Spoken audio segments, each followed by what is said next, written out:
Hello, ladies and gentlemen. We are going to investigate these black powder revolvers, an 1851 Navy Colt. Both of these are Pietta models. I'm going to disassemble this Pietta model, which was the $330 one I paid for. And this is $219, a cheaper one made out of brass.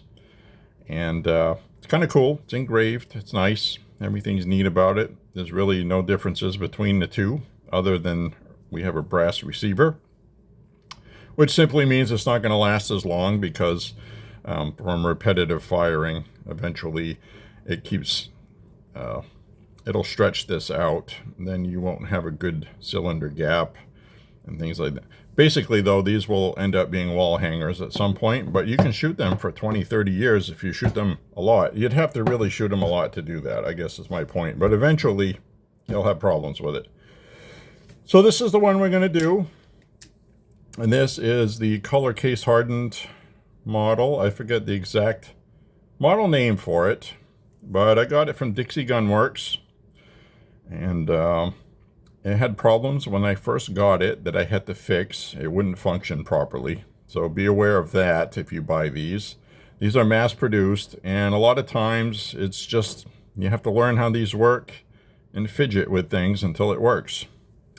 What would happen is I was having a cylinder lock up, and then I found out it's because the bolt stop spring, it's a kind of a split spring. I'll show it to you when I take it apart.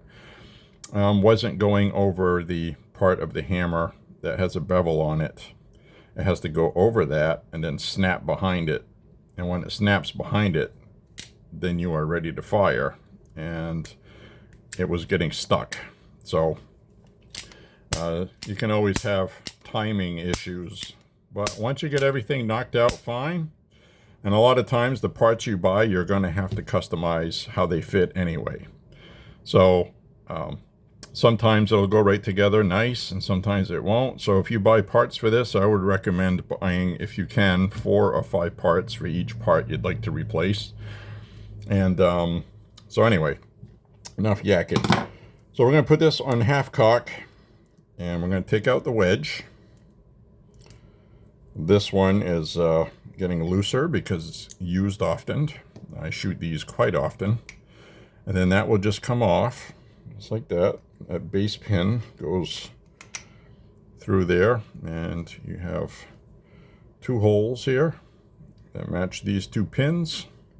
A lot of times these will get all dirty and you can't take it apart after you take the wedge out, and it's like you can't pull this off. Well, a neat trick is you do the half thing so you can spin the cylinder, half cock, and you take the loading arm, the ram, and you put it in between 2 chambers so it's touching the cylinder. I don't know if you can see that. And then you just use it as a wedge. You put some leverage on here and it breaks free, and then you can take that off. So I've actually seen videos on YouTube where people are like, it's stuck. Why is it doing that? Well, it's black powder. It's messy, gunky. And we take off your cylinder. This one's lubricated with olive oil, which I can actually smell while I'm working on it. So that is how that goes. And I already loosened this screw. You can see that gap. That gap's not usually there. I loosened it already. I wanted to prep for the video so I don't have anything get stuck, blah, blah, blah, which I just guaranteed that's going to happen, right? So the first thing I do is I take off this screw on the bottom of the grip on the handle. That has 2, one solid piece of wood that's channeled so that brass stripe goes down it. So it's not like other 22 revolvers. This is a 36 caliber. So now that gap has opened up. That relieves the tension on everything. And so now you can go ahead and remove these screws, which I already had this one loose. Which I'm using a squared bit that gunsmiths use so it doesn't strip the flathead screws as easily. And I got this from Brunel's. And also Brownell's Magna Tip screwdriver. That's the screwdriver right here. It's a Magna Tip by Brownell's. And, you know, it really ticks me off in videos when people say, pronounce Brownell's right. Well, I'm from New England, okay? I'm in Maine. That's just how we pronounce it. You'll just have to get over it, okay? I realize this social media temptation to ridicule other people all the time, but I really hate that. So anyway, we got this screw out. And this should come right apart, like that. And you can see how this goes together and how dirty that is in here. But I'm not going to clean that though. That is just brass with some black powder residue. No big deal. Don't drop everything. And because it's brass, you know, I wouldn't want to drop it anyway because you could probably scar it. It would not surprise me. So anyway, there we have here. We got this flat spring in here for the hammer. It's the hammer spring. It's a flat spring. And that looks quite dirty. So I'm going to wipe this down. And this was a cleaned revolver. I just shot a few shots with it. And, you know, all hell broke loose. Black powder is messy business. It's very corrosive also. So you know what? I should just go ahead and take that off. First, what I'm going to do is take this screw off.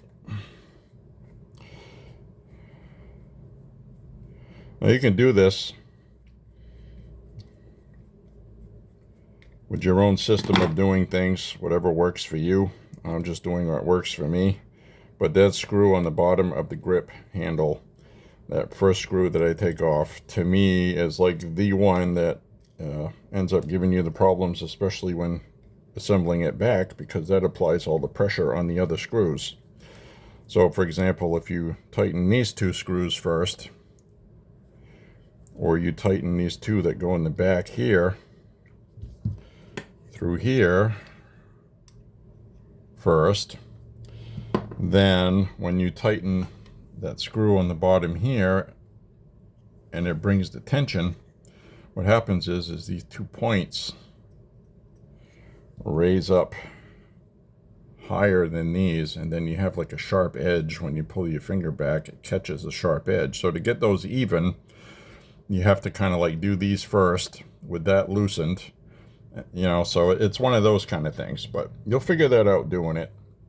And this video is geared towards people that are just getting into this. They're not sure they want to do it. And I'll tell you that, you know, black powder revolver, you are going to have to clean these damn things every time you go shooting. Because if you don't, you're asking for problems. As you noticed, I clean these every time I go shooting. And I still have that really dirty hammer spring. And this is just steel. This will rust, especially where that gunk is all down here, and then that'll snap off down here just because it rusted, or it will start losing its flex on here and you'll get light hammer strikes. So you can do temporary fixes on that by manually doing just a very light flex to put some of that back in it. But these parts are relatively cheap. You know, I got extra parts upstairs. You buy a kit for $30. It has the hammer spring, it has the screws, it has stuff you need. And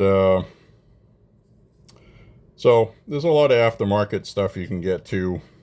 Grips. These are pretty standard out of one piece of wood. 1851 Navy. I'm sure you would be able to shape it, make it fit. Buy a blank one that's got no finish on it, or what have you. So in here, we're nice and clean because I cleaned this recently. But we have the traditional kind of like Y spring that flexes like this. You got one side here that goes to the bolt stop. holds that down with kind of a rounded scooped end of a spring, and then you have this longer flat spring which sits on one of the teeth on the trigger. And when you cock it, see, that spring right there applies pressure down on there and locks the trigger. So then when you cock it all the way, it's locked on that last tooth, and then when you pull the trigger, it releases that tooth off that spring, and then fires, because this flat spring tension is on the bottom of the hammer, and it slams the hammer forward, snap, like that, on this little wheel that you also have to lubricate, because that rolls on top of this flat spring, which you can see that little slot on there. And it's starting to get indented and worn. You see that? It's got a little abnormal kind of flex or pocket there. So I should probably replace this with the spare one I have upstairs. So I'm kind of glad I'm taking this apart, because I can check everything out, make sure it's working. And, you know, it was a lot dirtier in here than I thought it would be. So basically you just take this screw off, and you just take this flat spring off, put another one. Pretty simple. Now, what I could do, just for the sake of doing this, is put this back together. And we're at 11 minutes. So I'm wondering if I should just... somebody's going to say, oh, no, please put it back together. All right, I will do that. So anyway, we have this here. We'll just put this in here. You see that right here? We'll just prep it. I'll take it apart again and fix it. It's not a big deal. I got to replace that spring though. That was something I ran into while we were doing this. So I did not disassemble all of this. So this will go back to easy. I do have another video where I do disassemble that, I believe.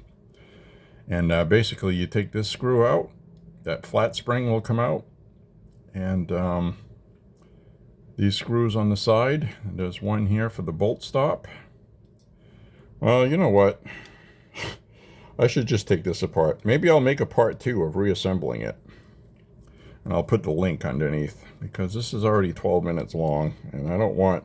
It seems like every time I make a video, it's 20 minutes to a half hour. And if you look at the stats, the click-through rate and all that, a lot of people don't watch the whole video, and you know, I understand why. But there is the bolt stop in here and the trigger. So we're going to go ahead and get this in there. It fights with you because this tip is so magnetic that it ends up fighting against you sometimes, but you won't lose your screws. So you take that out, and that is the bolt stop one. I'm just going to push that through. Give it to me. Well, we'll take the trigger one out, and that'll come out with it, even though they're separate. The trigger is kind of like gumming up the works. So that came right out easy. Both of these screws are the same. 4 of these screws are the same, and 2 of these screws are the same. And the one that holds this flat spring on is a different screw. So basically you can mix up the screws, like the one for the bolt stop and trigger. You can swap them around. They both fit. They're threaded the same. So, all right, here is the bolt stop, which is actually a spring, and I'm not going to go flex this because I'll mess up my rotation timing, because that has to snap over a piece on the hammer. Now the hammer I'm going to take out also, and what I'm going to do is I'm going to make a video part 2, and it's going to show the replacement of that spring that I'm going to replace, and reassembly of the pistol. And I will leave the link for the disassembly underneath that one, if you follow what I'm saying. So we'll take this out. The hand will come out with it. The hand spring with the pawl, which is this gizmo. The edge of this is what catches the teeth on the cylinder, these gear teeth right here. And So every time it turns, that pushes on there when you cock the hammer, and it rotates that. Comme so. And it's got a flat spring in it, and that spring will break on you. So you can either buy a replacement spring that is one that you can replace yourself. It just goes into a slot right there. You can put that in, or you can buy the whole unit with the new pawl and spring. So, you know, the new handspring. So you can buy the whole unit, and probably replacing the whole unit would be a good idea. And again, if you have timing issues, like this one here, I took a little piece of metal off the corner because it was hanging up and causing problems, new. So sometimes you have to mess with these parts to get them to fit. So you buy one from one company, it should fit in the other one. It does, but not quite. I've had to reshape corners on this spring. It would have too much of a corner in there, and it wouldn't sit. It wouldn't sit in this pocket. So I had to shape it until eventually it dropped in that pocket, that sort of thing. Sometimes the hole won't line up with your screw hole, so you have to like take a file and make the hole a little bigger. It just comes with it. But I have had extremely good luck with Wolf springs. So anyway, I hope this concludes and satisfies you on the disassembly, complete disassembly. To take apart the ramrod for loading, it's spring loaded,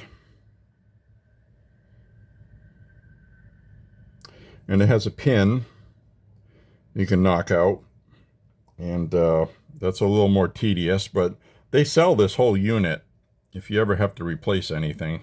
They sell a lot of these, so they're not hard to find. And it's just a pivot right here.